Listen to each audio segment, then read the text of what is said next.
Hi, Tia. Welcome to the Talk Dental to Me podcast. Hello, thank you for having me. You're so welcome. It's absolutely my pleasure. So, fun fact, everybody, Tia and I used to actually work together. And then she received some really great news that she was accepted into a Bachelor of Oral Health course. So she left to complete that. But we have stayed in touch on Instagram.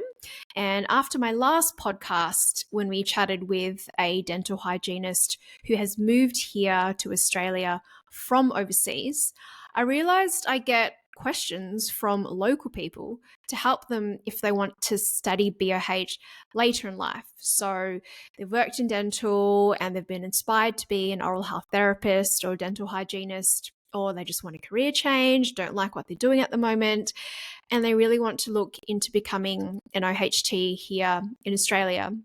And they want to know their options, and there's a lot of options and there's a lot to know. So I went into BOH straight after high school, so I don't have that experience to share with you all. But then I thought to myself, I know someone who can help these people. So thank you, Tia, for helping so many people and potentially future colleagues. You just finished your exams, right? Yes, so I just finished my exams on Monday.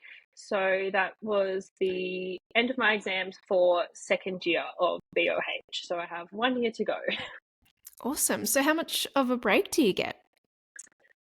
So going into third year, the break is a little bit shorter than what you would normally get. So Mm. normally in the BOH course, you would get, say, from like mid to late October to the end of February as break. But Mm. because we're going on placement all of next year, we start a little bit earlier. So we actually start back before the official session start, which is about late Jan. Mm.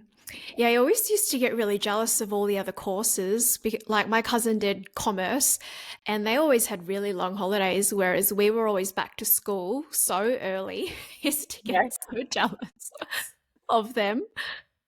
All right, so before all the big questions, if you could please tell everyone a little bit about yourself, where you're from, and what you were doing before BOH as well would be fantastic.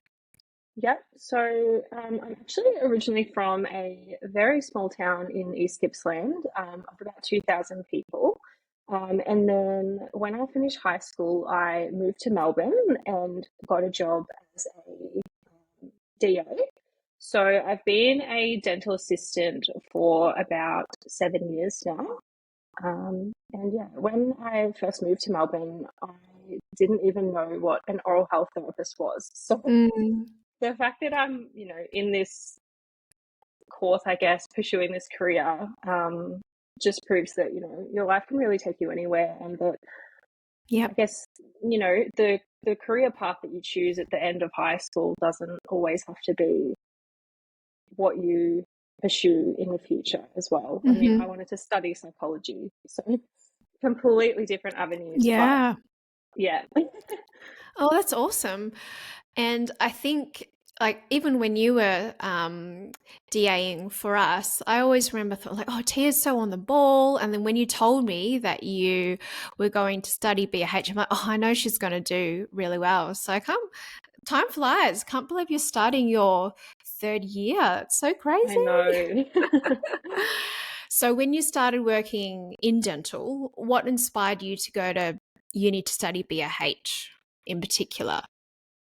So I think I decided mostly that I wanted to go into BOH when I was in the process of doing my certificate 3 in dental assisting. Mm. Um, Throughout doing certificate 3 in dental assisting, I wasn't feeling challenged or fulfilled by the coursework that was Mhm. involved, and it just felt really easy to me. Mm. And I just thought to myself, I think that I can push myself harder and further and have a lot of career fulfillment in um, a career as an OHT.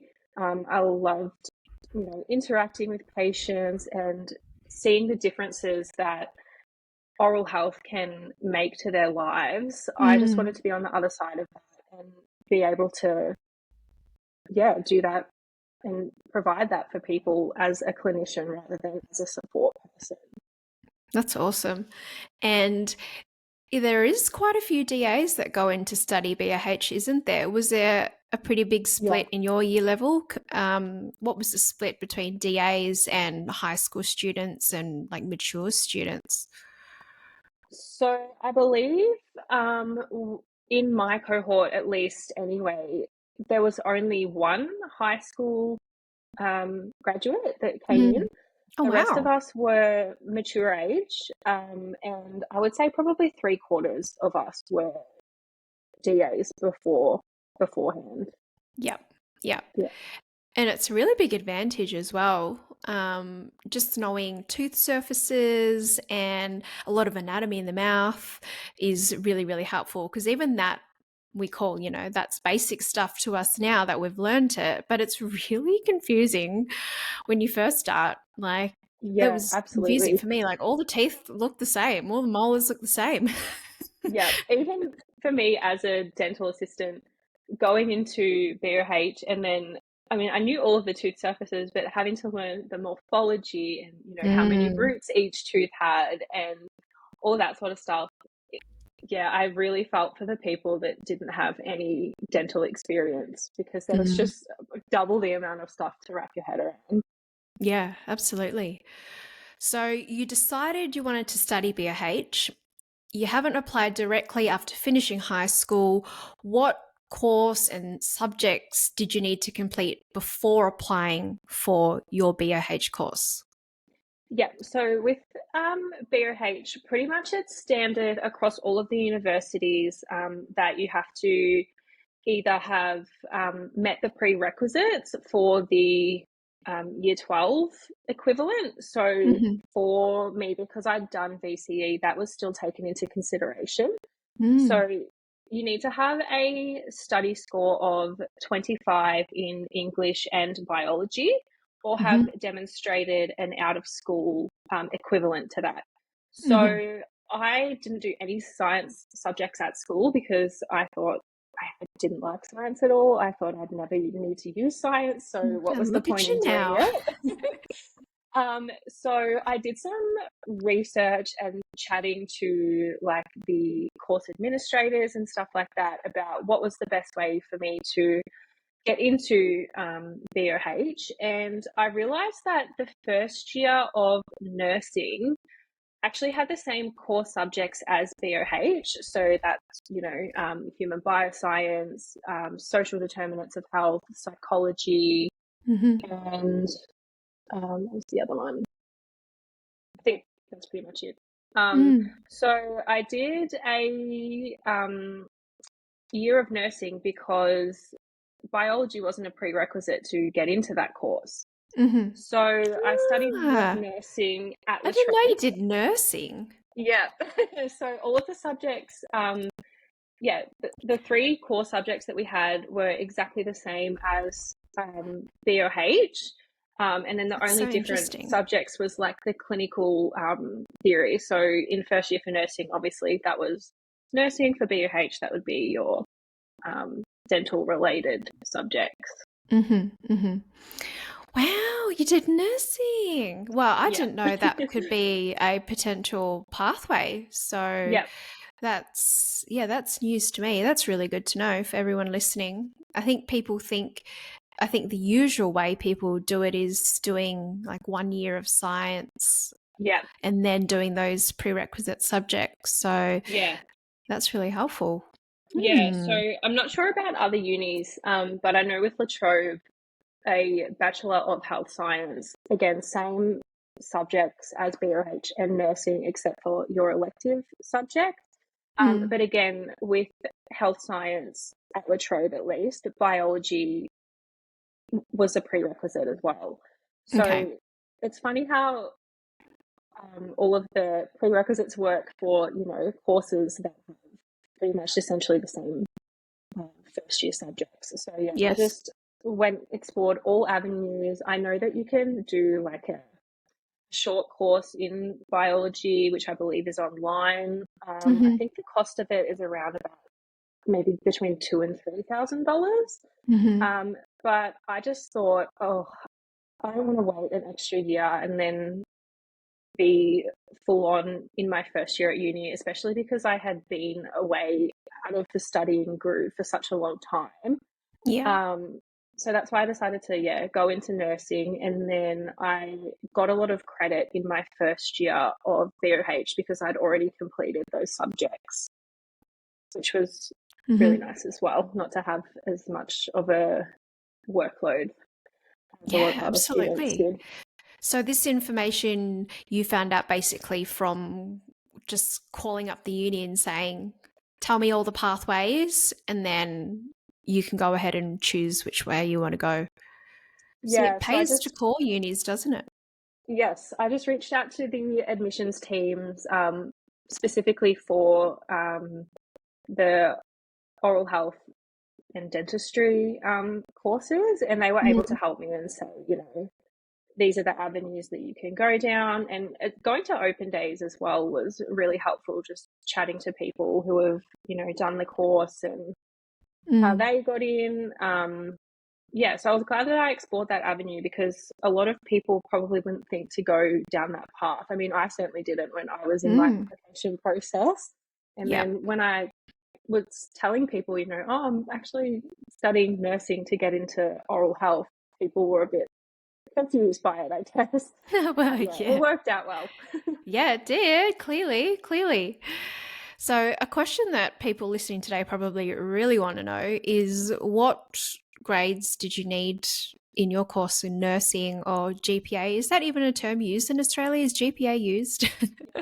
It is? Okay. Yeah, Like, yeah. what grades did you need to be accepted into BOH at Charles Sturt? Yeah. So it's kind of confusing again because where I was at La Trobe, they use weighted average mark, which is a little bit different to GPA, but now that I'm at CSU, they do use GPA. So Mm-hmm. when I completed my first year of nursing, I had a weighted average mark of 80, which was a high distinction grade. That's And I awesome, would Tia. say, thank you. I would say that would be an equivalent of about maybe 5.5 to a 6 GPA for those of you who are familiar with the GPA scoring system. Mm. Um, La Trobe was originally my first preference, and I didn't get into La Trobe with my 80 weighted average. And Mm. because it was COVID and all that sort of stuff, I had a lot of special consideration and, supporting um, documents and stuff supporting my application, and I was still unsuccessful with a high distinction grade. Wow. So So it's very super competitive, competitive. yeah, Mm. and very demanding as well. And there's not a lot of places allocated to a lot of the unis Mm. as well. So yeah, just if you are in the application process, just be prepared for that. Mm. That yeah, you really have to work hard, very, very Mm. hard in your first year Mm. um, to be So successful. when you spoke to someone at CSU, was there like a minimum weighted average mark that they would accept? How does that work? Do Um, you know? I believe again, it's mostly based on um, the year 12 prerequisites, so Mm-hmm. demonstrating equivalent in English and biology. Because Mm. I had no previous science background, I really Mm-hmm. struggled with biology in the first year. And Mm. my grade for my first semester of biology wasn't amazing. It wasn't, I mean, I definitely Mm. passed, but it wasn't a high distinction. So I think potentially that may have been a contributing factor because obviously oral health is a very science-based subject. Mm. Um, but yeah, I believe with CSU you can get accepted with a certificate for in dental assisting, but I could Mm. be wrong. Again, just if you are wanting to apply, reach out to the unis. They will be Yeah. able to help you 100%. Yeah, absolutely. Well, like T said, it is really competitive. Even in 2010, when I applied for it, clearly in was a little bit lower. I went to the University of Melbourne, and because I went to an underrepresented school in the west side of Melbourne, I was able to apply under what was called at the time like the Access Melbourne Scholarship. So I had a little bit behind me to help prop me up, and I got a decent ATAR score. I got 85 in year 12, and I did do science and biology, but yeah, I definitely wasn't top of my class or anything like that. And I really struggled with a lot of the sciencey stuff. Like I did chemistry in year 11. I dropped it because that stuff just messes with my head. And I don't remember doing like extremely well in biology either. I think I got like a 32 out of 50. Do they still score that way, Tia? I'm not sure. Yeah, so Too long usually ago. usually your final score is out of 100. So Yeah. for me, in my first year of BOH, I actually had to do another unit of biology because I was unsuccessful in getting credit for that subject, and Mm-hmm. I believe I got around about an 85 or an 86 or something in Mm-hmm. biology for Yeah, great. first year. And then after completing my first year at CSU, my GPA was around 6.4, Oh, which is wow. probably, I'm going to say like 85 to 90 weighted average Mm, mark. Um, and I actually got an offer from La Trobe with that score. So, yeah, the awesome. grades, you really have to be getting really high grades if you do want to get in. Again, because it is so competitive, there's so many Mm, people applying, and at the end of the day, that's mostly what it comes down to, which is unfortunate. Um, mm, but yeah. mm. Yeah. So, moral of the story, guys, reach out to the unis, the prospective unis that you're wanting to apply to. Find out the different pathways, like Tia did. She did nursing and then went into BOH. So, every uni is different. Yeah. Tia and I are based in Melbourne, Victoria, and we both studied here. So, it could be different in other states in Australia. So, Yeah. there are a few other choices like La Trobe and the University of Melbourne. What attracted you specifically to CSU?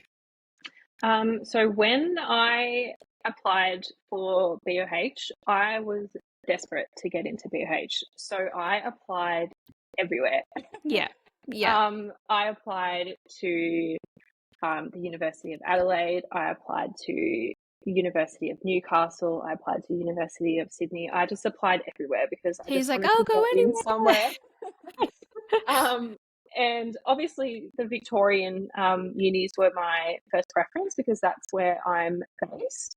Mm, Um, like I said, I was unsuccessful in getting into La Trobe, which I was a little bit shattered about at the start. But then when I started doing some more research into CSU, um, and I actually worked with a few previous graduates from CSU, and they all said that mm-hmm. the support and the course program was amazing, amazing, amazing at CSU. So, That's so important. Mm. yes, absolutely. And again, just going to the open days, I mean, I went to, I think, 4 different open days, and you can really get a sense of which one would be your highest preference. I remember when I was Mm. going to my open days, I had set in my mind that, yep, I wanted to go to this uni, and that was my first preference. And then when I went to the open day, I was kind of a bit, the lady that I had there, she was, I don't want to say she was demeaning, but she kind of had the Mm-hmm. attitude of, oh, you're just a dental assistant. Like, don't think that you can get into BOH. And her mum was actually with That's me, and yeah, oh, she was people so like shocked. that. Oh my gosh. And then I went to another uni and I explained, I'm a DA, and they said, great, we love it when DAs come because they just do so well in the course because they want to be here, they're Yeah. passionate, and they understand how, you know, things work in a dental clinic as well. Yes. So, Yeah. yeah, That's really out of touch. Whoever that person was, really out of touch with yeah, wow. Because, like you said, you know what happens in the day to day clinic. You know, you've been in the situation where, you see the OHTs and what type of patients they have and how they interact with them. And it just all ties in with your journey when you go through BOH. So, yeah, yeah, don't let people absolutely. like that get you down, people. No, use it as a motivator. Yes, absolutely. And that's so great that they like CSU loves DAs. So, oh, I love that. It's good. Always trust your gut, right? Yeah, absolutely, Yeah. 100%. And so for CSU, how did you find the application process? So you did your first year of nursing, you did your subjects. Did you find it straightforward? Was it easy to correspond with the uni? Did they reply to your emails? Tell us all. Yes. So CSU is actually really good at responding to you if you've got questions. They have an online chat called Ask CSU where you can chat with someone online. If you tell them what direction you're needing to go into as well, like if you need to talk to the admissions team, for example, or the scholarships team, they can point you in the right direction and put you in touch with who you need to speak to, which is really great. Which I found that not a lot of other unis particularly had that, Mm, which was really great for CSU. In terms of the application process, you can apply either direct to the university or through VTAC, which is mhm, the Victorian Tertiary Admissions Centre, which a lot of people who have come out of high school would be familiar with that term if mm, you've applied to uni in the past. Um, to be honest, if you're applying to multiple places, I'd say that VTAC or the VTAC equivalent in your state um, is the easiest way because you only have to upload all of your supporting documentation and everything that you need for your application into one place. mhm, Um, However, there is fees involved with VTAC. I believe it's maybe like $40 or $50. And it can be a bit confusing wrapping your head around the preferencing system if you're not mm, familiar with it. So when you apply through VTAC, you enter in all of the unis that you want to apply for, and you order them in order of your highest preference. So mhm, number one for where you want to go the most, number two, second, and so on. When the offers are released, though, you only receive one offer per round, which will be your mhm, highest preference if an offer is made. So, for example, if you have three preferences, number one, Melbourne Uni, number two, La Trobe, and number three, CSU, we'll say hypothetically, La Trobe and CSU have both accepted you into the course and want to make you an offer. VTAC mhm. will only release the offer from La Trobe because that was the highest preference on your list. I hope Oh, that makes okay. sense. Yeah, no, that made Yeah. complete sense. Yes. So if you, I guess, are wanting to have um, more flexibility in terms of getting offers from all different places and then choosing which one that you want to go to, um, just apply direct to the uni. But I Mhm. believe that there is less spaces allocated for direct applications. I could be wrong, Yeah, but yes, I believe that there is more offers allocated to like VTAC, and VTAC. then Mhm, there's also offers allocate a certain amount of offers allocated for like in-course transfers, and then yeah, the just direct mm. to many applications. Gotcha. All right, everyone, jot that down. If you're in Victoria, ask whoever you speak to at the uni what their, I guess, allocation is for those separate Yeah, application processes. So note that down. yes, Okay, and I believe cool. that like across other states, the process is the same and the offering Mhm. system is the same. It's just based, yeah, per state. Okay, that's good to know. That's good to know. And then you submitted your application. How long did you have to wait for your yes or no? So I applied through VTAC, Mm-hmm. um, which there's different times for mature age students and high school leaving students. Mm-hmm. So when you apply through VTAC, there's usually a cutoff date for your application, which is, I believe, around the end of September. And then first round offers are usually released at the end of November for mature age students. Okay, so you have to just wait that wee bit longer. Yes. Twiddling your thumbs. Yeah. And another important question, how much is the CSU course? So there's a little bit more to this, and rather than just the yearly course fee, because I Yeah. know for you guys there's travel and accommodation, instruments. Could you give everyone a little bit of a breakdown of what that involved for you? Yeah, of course. So yearly, the hex cost is around $11,000 to $12,000. Mm-hmm. I believe my hex is currently sitting around 35-ish thousand, and I still Mm-hmm. have another year to go. So Mm-hmm. it'll be in the 40 mark when I'm graduating. Mm. Um, at CSU, we had to purchase a hygiene kit.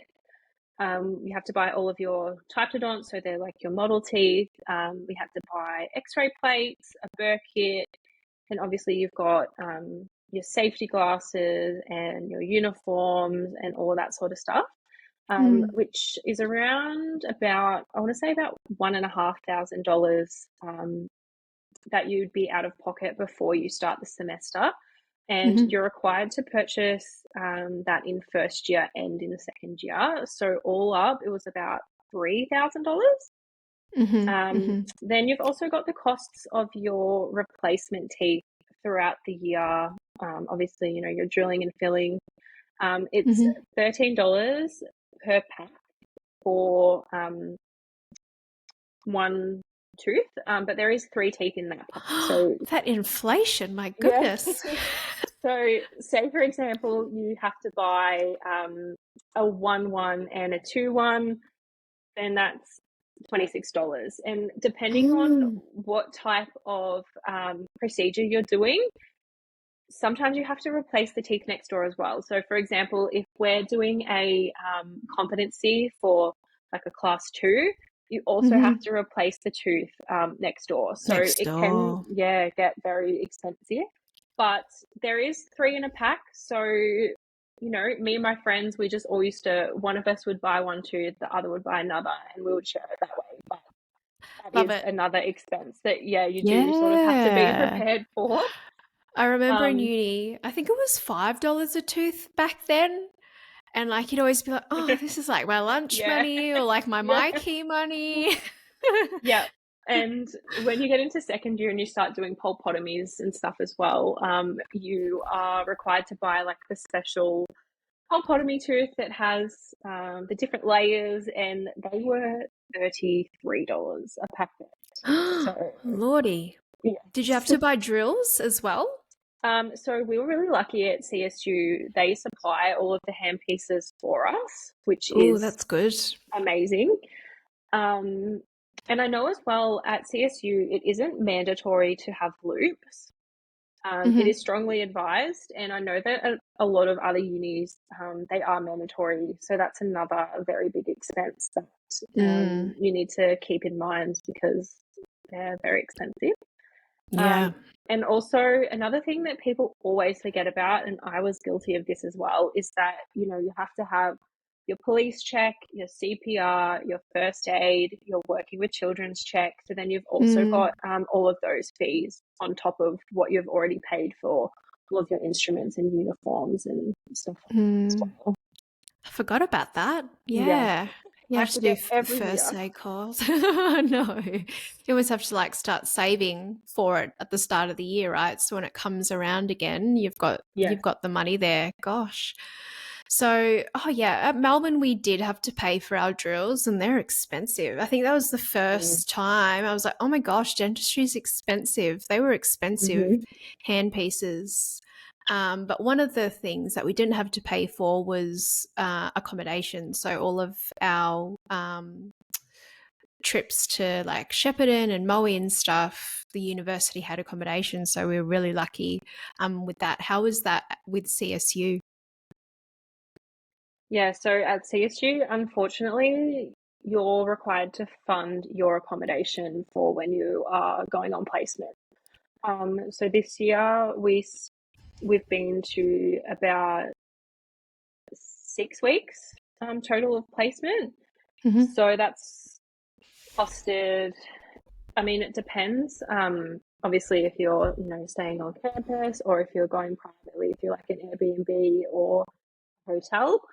Um, I went through Airbnb and obviously sharing with a few of my friends. And honestly, Mm-hmm. I just reached out to so many different Airbnb hosts saying, like, hey, for uni students coming on placement, we're losing income from our jobs and all that sort of stuff. Like, can you do any sort of discount? And some people were so amazing and were like, yep, absolutely happy to help. Oh, So that's that's nice. another thing that I would recommend. Like, don't be scared to reach out to Airbnb hosts if you are required to pay for Yeah. accommodation for Hustle, placement, guys. because the worst that they can do is say no. Yeah, And exactly. if they say yes, like, it helped us out so much. I think we were paying around $700 less than a lot of other people just That's because, huge. yeah, huge amount of money. So yeah, and then obviously you've got like your travel cost. So Mm-hmm. traveling from Melbourne to Wagga, it's about a 4.5 hour drive. Um, and unfortunately, we had to go in June when the fuel prices were just ridiculous. Crazy. Oh no. Um, but yeah, that's probably, I would say, the biggest expense is travel and accommodation. Yeah. Yeah. Well, every uni has their pros and cons, right? So, Yeah, yeah, you just got to absolutely. factor it all into which uni you end up going to and then hopefully be as prepared as possibly Yeah. financially before you start. So, yeah, keep in mind, everyone, this is the local student fees. So, Yes. if you are an international student listening to this and wanting to move to Melbourne and, do this type of pathway, there's different fees and different um, things that you need to do before applying. So, about your study, Tia, what does each year of study involve? Like, how many contact hours did you have? When did your placement start? And how many people were in your year level? Did that dwindle every year? It happened to um, us. yeah, I think there's definitely a few people who were unsuccessful in progressing into second year, and so they are doing first year again. So I think we lost maybe two or three people just to that. And then I think maybe like four other people just decided that BOH wasn't for them. Mm-hmm. Um, yeah, so not as many as I probably expected, but going into third year, maybe it will Mm-hmm. be more than that. So across the homeschooling campus and the Wagga campus, there's around about 65-ish of us at the Mm. moment in second year. Um, so pretty decent sized, but if you're considering it in terms of location, that's only like 30 students per cohort. So it is Yeah, really small, it is. It really small. is. That's why it's so competitive. Yeah, Mm. absolutely. Mm. The contact hours, I won't lie, they are very, very, very demanding.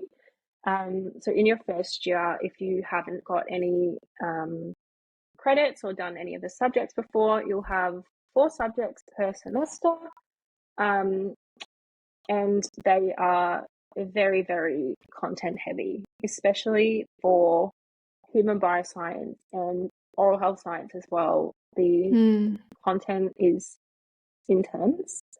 Um, And then you've also got your sim clinic sessions as well. So in first year, we did 3 sim clinics per week. There was 2 3-hour therapy sessions and 1 2-hour hygiene session. So is that 8 hours in total? So Mm-hmm. you've got probably, I would say, 10 hours per subject. So 40 hours and then an extra 10 hours, well, 8 hours on top of that for your sim Mm-hmm. clinics as well. Um, so if you want to do well in the course, you you have to really stay on top of it. And Mm. like, especially second year was a lot more intense than first year. Everyone says that second year is the hardest, and I definitely found that this year. Um, Mm. there was just so much content and so many assessments, and even in sim clinic, you just absolutely fly through the competencies and the practicals that you're doing in there, and it's just very, very fast paced. And I spent a lot of my weekends writing assignments and just catching up on Mm. because you just don't have time otherwise, which is Mm. unfortunate. But it is what it is. I mean, it's short term pain for a long term Yep. gain. Um, Yep. and I'm not the type of person as well that I can't just give something 50% and then feel good about the outcome. So I'm going hard at it. And you can Good. probably do it with less time than what I have, but again, like, it will be reflected in your grades. And grades aren't everything, but you don't want to be getting to the end of the year and then thinking, oh my God, am I going to pass this subject? Am I going to pass the exam? Am I going to have to repeat? Because, Yep. yeah, a lot of the things they do make barriers. So you need to get at least 50% in the majority of the assessment items to pass the subject, and then to be able to progress into the next year as well. Mm. Mm. So, as you probably have gathered, everyone, pretty intense course. Yep. You are like, I remember, yeah, I think first year for us, we were at uni every day, like Yeah. Monday to Friday. You're there random times. Like, I remember one day we had a lecture in the morning and then a gap in the day and then a 2 o'clock to 4 o'clock lecture. So you're at uni a lot. It's not like a commerce course where you're there for 10, 12 hours a week, because obviously you're practicing in mannequin heads and you've also got lectures and shoots and stuff for that. Like Yep. there's so much going on. So definitely Yeah. take that into consideration. Yeah, and just see if that lines up with like where you are in your life right now in your current stage, and whether you've got the support to make that happen. Yeah. But following on from that, a question someone asked me recently is if it's possible to work during the course. Like you said, there's extra expenses that need to be Yeah. paid along the way. There will be realistically people who will need to work to help support their course. Like, if you did work, Tia, how many hours did you work a week without it feeling too much to juggle both? Yeah. Absolutely. And I am one of those people where if I wasn't working casually, there's no way that I'd um, be able to do this course. I've Mm, obviously lived out of home for 7 years. So I'm mm, having to pay, rent and bills and all of that fun stuff on top of obviously my course expenses as well. mm, So I currently work during uni times, I work as a DA 1 day per week, and my hours mm-hmm, are 8 a.m. to 6 p.m. So mm-hmm. it's a long day, but you have to do what you have to do. I know a lot of other Yeah. people are in the same boat as Mm, me at uni. A lot of us work part time to be able mm-hmm. to support ourselves. But because the workload of BOH is so demanding, like I said, you definitely need to make up the time lost somewhere else. Like, and for me, that was on the weekends. I know people that have kids, like that might be late nights, that sort of stuff. Coming Mm, into exam period as well, I have I haven't been working as much as I would to have liked, just because the amount of exams that we had, and they were all scheduled on my roster day of work.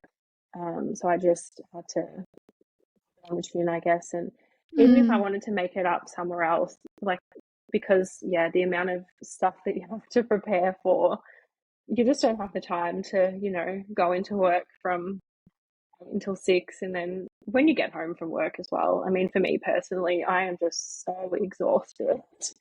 And I just Mm-hmm. don't think, even Feel if I was that. to study, like, I just wouldn't retain anything. So, Mm. yeah, definitely be prepared to say goodbye to your social life for a little while It's all if right. that is something Short-term that you're pain, needing like to you do. said. Yeah. Mm. And Yeah, quite a few people in my course worked. Like when they were on break, they worked like every day just so they yeah, could like save money for when we were back on placements. And then when we were back to our normal week of classes and whatever, they would just work a Saturday shift or like a Sunday shift where they would be paid time and a half or double time, whatever it was. So yeah, it's definitely doable. yeah, for sure. Um, and some weeks you will feel like, why am I doing this? But Yep. yeah, there are so many people who have done it and are doing it, so it's definitely possible. So Yeah. you can work and do BAH, everyone. Yes. The Were only there thing, any? Yeah, oh, sorry, the only thing I you would go. just add on to that is, just if you are wanting to go into BOH and you are accepted, just make your workplace aware that you may require some extra flexibility in terms of your hours, because the course is so demanding. And I'm very lucky. My workplace is amazing and so supportive, and Good. yeah, great. That's awesome. Were there any unexpected roadblocks in your journey to BOH or anything that's happened during your course so far? I don't think there's any unexpected roadblocks in my journey to BOH, apart from starting in 2020 in the middle of a global Oh, pandemic. pandemic. Of Um, course. but other than that, I think not so much of a roadblock, but I guess I just was not prepared for how demanding the course would be. Um, I would guess I was a little bit naive, having been a DA and, worked in a dental practice for such a long time. I never thought it would be easy, but I didn't think that it would be as challenging as what it is, Mm, especially, yeah, the workload and the amount of theory that you have to know, and the amount of pressure that it brings as well. I mean, for us at CSU, we have practical competencies, um, mhm, which you are required to pass, obviously, to pass the subject, because you're going to be doing it on a real human one day. mhm, But you get 3 attempts at um, each procedure. And then if you fail that 3 times, you go to like a fourth remediation. Um, mhm, and then if you fail that, then you fail the subject and you have to repeat the year. Um, mm, there's a little bit more that comes into that as well. If you fail 2 things more than 3 times, again, that's an instant fail. So mm, there's a lot of pressure in terms of that as well. And in first year, I really struggled with, using a handpiece for the first time and mhm. indirect vision. And it took Oh my me, gosh, indirect vision. and Hey, I struggled so much too. a modified pen grasp and a fulcrum. Mm, It was just all so bizarre to me. And I just thought, oh my God, like, how am I ever going to feel confident in, yeah. my drilling abilities and my morphology and my like restorations was terrible. But the more you practice, the more obviously you get better at it. And getting loops was a game changer for me. So Mm, that's, yeah, something that I would definitely recommend. But yeah, just I guess the amount of stress that comes along with BOH, I probably wasn't prepared for. It's a lot of pressure, and it is a very intense degree. And yeah, Mm, people can say it to you, over and over again, but until you're doing it yourself, you will never truly fully understand. mm. Yeah. Absolutely.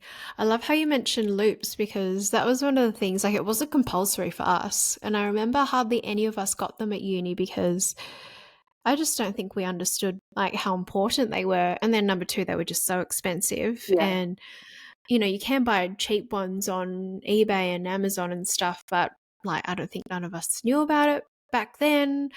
But what loops did you end up getting?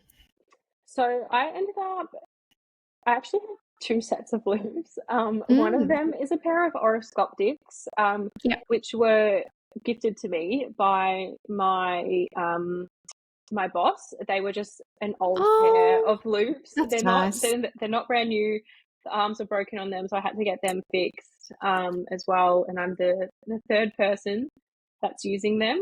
Um, and then when we started doing therapy on deciduous teeth, I realized that 2.5 magnification wasn't making a very huge difference for Mm. deciduous teeth, especially, when you're doing a class two restoration and you've Mm. got to put your little proximal in.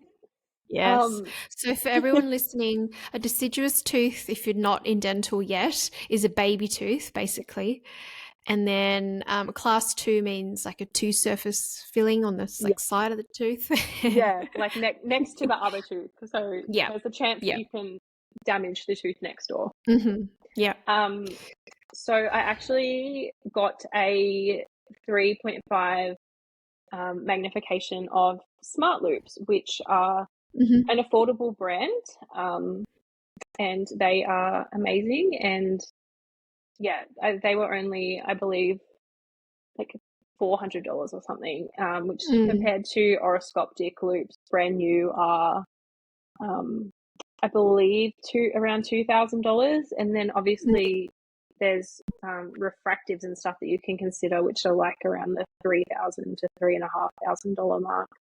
Mm. Mm. There's definitely Yeah. options. Yeah, absolutely. Yeah, loops are definitely expensive, but well worth the investment, especially for your posture and just overall well-being moving Yeah. forward into your career. Just rounding off today's episode, Tia, what are your top application tips for someone listening saying, "Yeah, I want to do this. I think I can do this." What are your top tips for that person?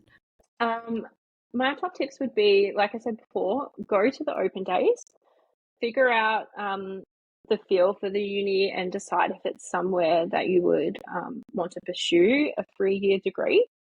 Um, get some supporting documentation, like write a personal statement, get a personal statement from a work colleague. I know for me, one of my dentists wrote me a personal statement that Mhm. I mean, I don't know if it helped my application a lot, but even just for me, it was just nice, reading that someone believed that I could do it. Oh, Um, that's lovely. what else? Yeah, just make yourself familiar as well with the prerequisites, because unfortunately the reality is if you don't meet the prerequisites, you won't be accepted into the course. That's just the way that Mm. the uni works. Um, and yeah, just reach out to the admissions team if you are interested and you don't have the prerequisites. Let them know, and they'll be able to help you and decide the best avenue for you. Like, they're there to support you. And yeah, that's pretty much what helped me get into BOH. And just research, research, research.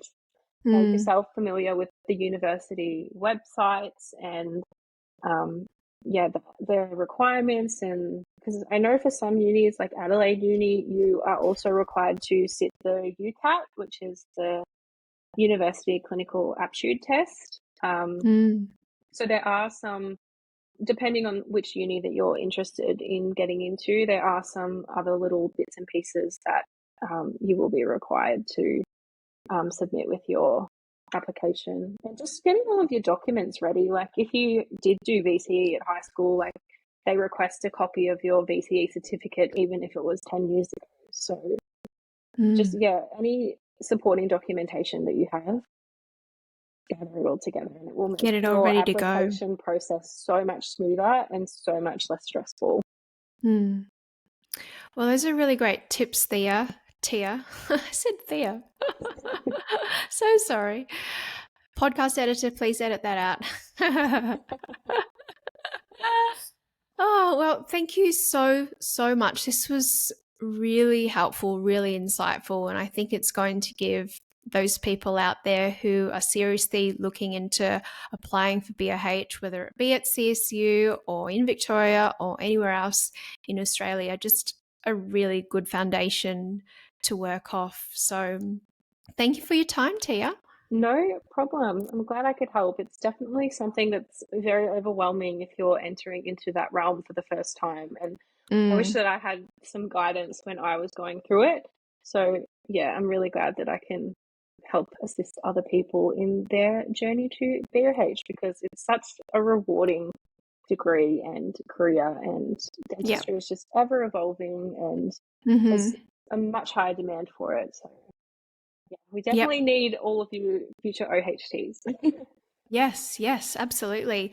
And I can just see someone listening today is going to get in touch with you at a CPD one day and they'll say, Tia, I listened to your podcast and you helped me get into BOH. I can see it now.